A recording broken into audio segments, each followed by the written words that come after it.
So amongst all the other projects that I've been working on this past week, I just want to take a minute and show you something that I'm thinking about doing for the next year. So I started getting the Open Gate Quilt Box in December, and I had the stash buster in that box and some scraps left from the projects. So for that particular one, I actually set them to the side because they're Christmas related, so I set them with a bunch of my Christmas related type items. But for January and February, I've finished sewing the projects in the boxes. Well, I take that back. I might have one left still that was actually from December. But I finished sewing most of the projects in those two boxes.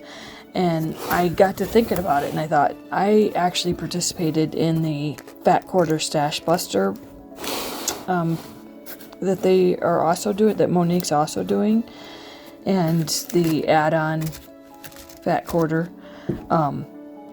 Anyhow, and then I had my scraps left over from the couple of projects that she gave us in the last two boxes. So this was a couple of little scraps from the double date paper piecing quilt that I just did, that I just showed you.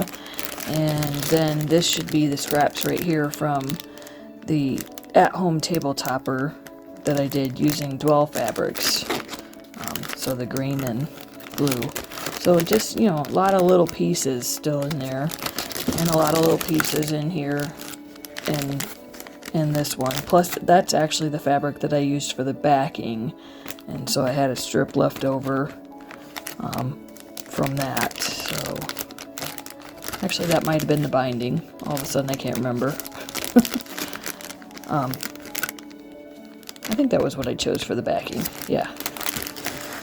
And then this little item here says the Be My Valentine bunting, but that's not. This was the bunting that I already did. It must have been I used the case to put in the Stash Buster project. I think that's what I did. I'm not 100% sure. I'll try to keep better track going forward. But then, yeah, so this was the Stash Buster that was in. I think this is the Stash Buster from February, and this was just a secondary project that we had besides the bunting, and I just haven't got that one done yet.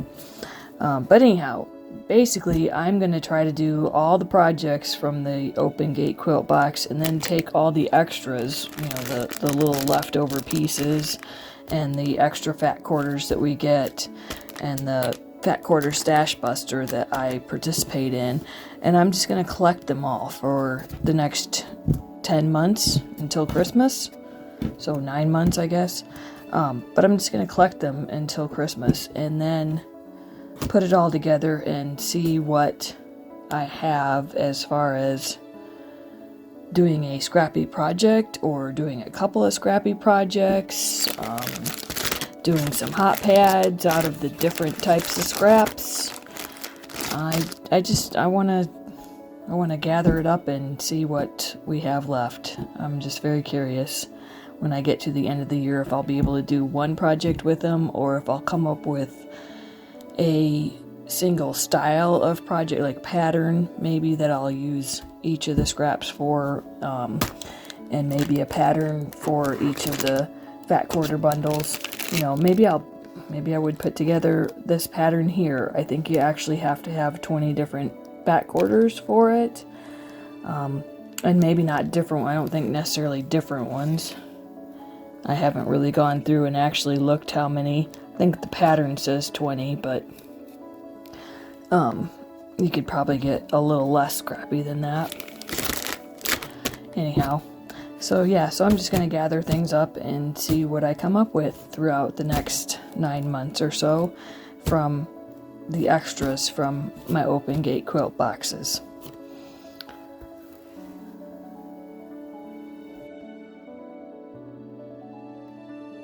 So I'm getting ready to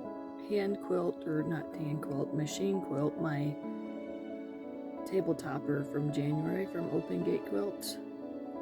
And I've done a little patch here of different decorative stitches. Sorry, I couldn't think of the word there. Different decorative stitches on my machine. I have quite a lot more, but these were just a couple that I picked out just to do a quick little patch to see which one I would like. So I used to have a much larger patch that I actually had each stitch done out for about 4 or 5 inches, just so that I could take that patch then and put it against the quilt that I'm working on and see what decorative stitch I might want to use. I'm not extremely good at free motion quilting, so a lot of times you'll see my lines already on here, my friction lines already on there. A lot of times I will just use the decorative stitches on my machine and just do a straight line stitching, but it gets a little bit prettier just from the fact that I chose a decorative stitch. So I think that's what I'm going to do on this one as well. I sometimes think a smaller project like this I should use to get myself better at my template quilting or free motion quilting on my little domestic machine here, but then sometimes I also think I like it too much and I don't want to do a bad job on it, so I will just go ahead and pick a decorative stitch and hopefully it'll still look nice. So I think the one that I'm going to go with, I was looking at this one here in the center, and I feel kind of like that's a really good nautical decorative stitch. It just reminds me of waves. I don't like the bottom one right here, partly because I ran out of thread, but I don't know, I don't really like the style with, although it does kind of go with that flower right there. I don't love the loops, although if I turn it upside down, maybe I do like the loops that go in that direction. No, I don't really think it goes with the theme of this quilt. I really like this top one here. It actually reminds me very much of the blue fabric right here. I'm going to move you a little bit. See if I can bring you in there. See, it reminds me quite a bit of that blue fabric right there. So I might actually use that stitch in the outer triangles. Maybe I'll do that. And then I think I actually am leaning toward this bottom one right here. It's a little leaf in a swirl. So, or I guess not a swirl, kind of a curve, and it has a leaf on the one curve. See it a little bit closer there. I think that's the one I'm leaning toward. The leaves are not quite, well, it actually is about the same as that leaf right there, but it wasn't seeming quite like some of the leaves have a lot more fringe to them. I'll show you there. So some of the leaves have quite a bit of kind of a fringiness to it, and this doesn't really. Anyhow, I think that's what I'm gonna go with the bottom one on my stripes on the inside panel, and I'm gonna go with the checkered kind of one here, or cross stitch, I guess we could call it, kind of one here on the triangles. All right, we'll see what I come up with.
see if I can show you the problem that I sometimes have with doing decorative stitches.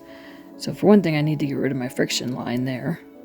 But you see here that most of this is nice and uniform with the part. Pretty nice, but then I start getting up in here. That one got way too close. And some of them run along then just fine. Then you start to get into a territory like here at the beginning where they were just way too close. So honestly, I mean, it's not really gonna be extremely noticeable unless you're staring at the quilt and getting real close to it. And you can see how close my camera is to it just based on barely being able to see my fingernail there. You know, so overall, if you pan out to the quilt, you're not necessarily going to see that some of them bunched a little bit. In fact, I could go a lot further out to see the whole thing.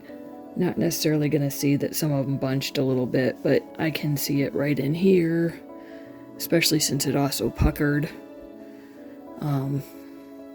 You know, and this spot right here is really nice and uniform, so that's kind of nice because it's right on the white.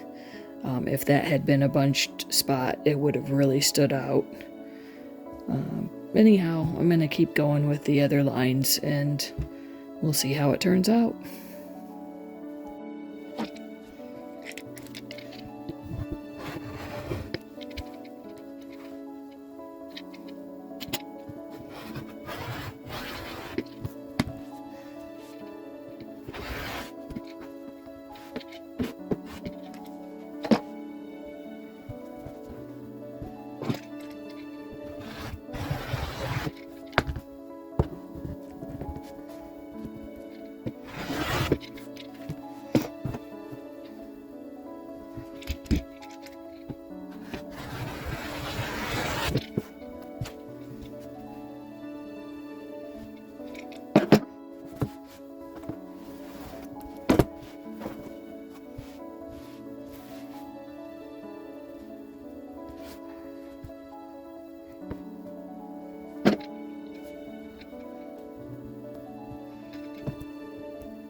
So my binding, I didn't quite have enough pieces saved, so luckily I had about a 2 1/4, well, about a 2-inch strip actually.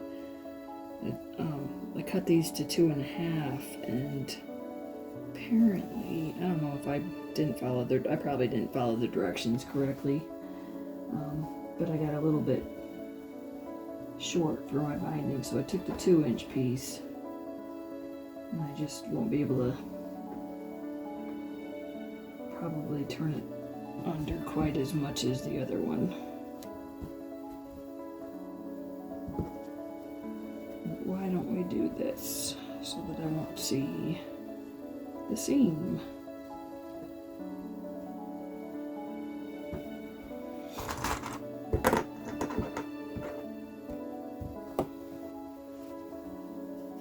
Sometimes when I use 2 1/2-inch strips, by the time I pull it over, I can actually go ahead and turn it under a second time. It just depends on how bulky the batting is that you're using. Because if I don't turn that under, that's an awful big piece of binding on the other side. So I may just go ahead and fold it under. It's okay to have, you know, an extra bit in the binding. In fact, it's probably a good idea. Binding, you get so much wear and tear on the sides of your quilt. Well, not on this one because it's just going to be a table topper. But a lot of times I fold it under a second time just because you get so much wear and tear on the side, on the edges of your bed quilts, lap quilts. So go ahead and fold it under a second time. And usually I go up here to the middle and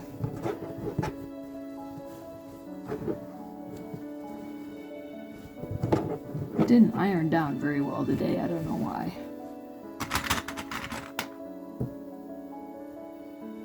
But we'll fold that.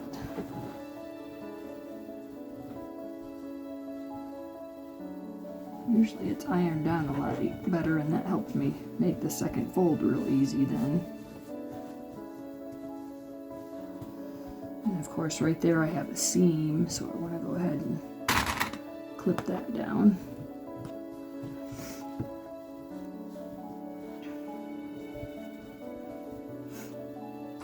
And I'm just going to clip here. And then for creating my mitered corner, I'm sometimes not really great at the corners.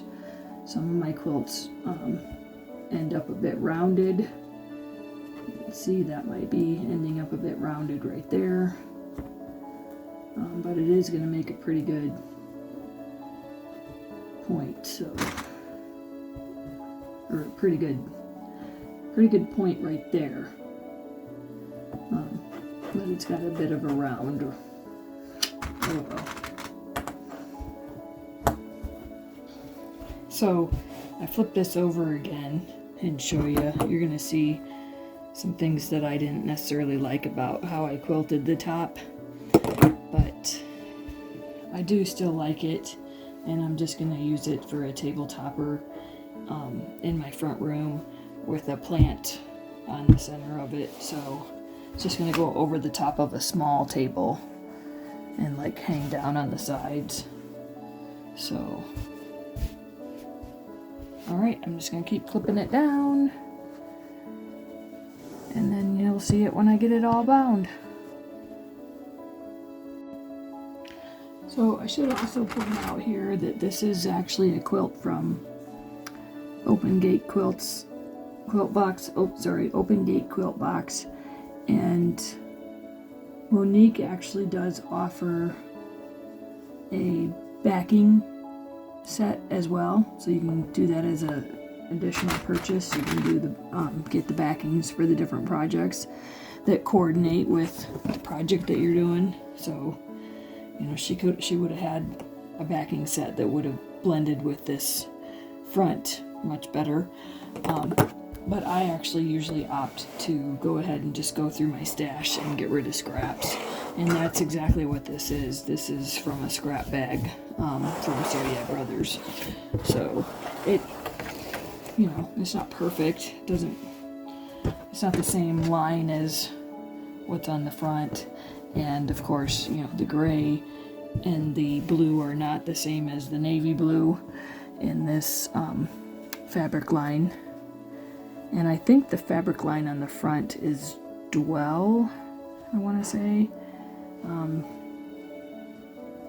So anyhow, but I just wanted to let you know that if you want to do the Open Gate Quilt subscription box, Monique does also provide the backings for, or as an option, you can get the backing sets for the projects. So I might eventually do that, but right now I'm kind of working my way through a scrap stash that I have. So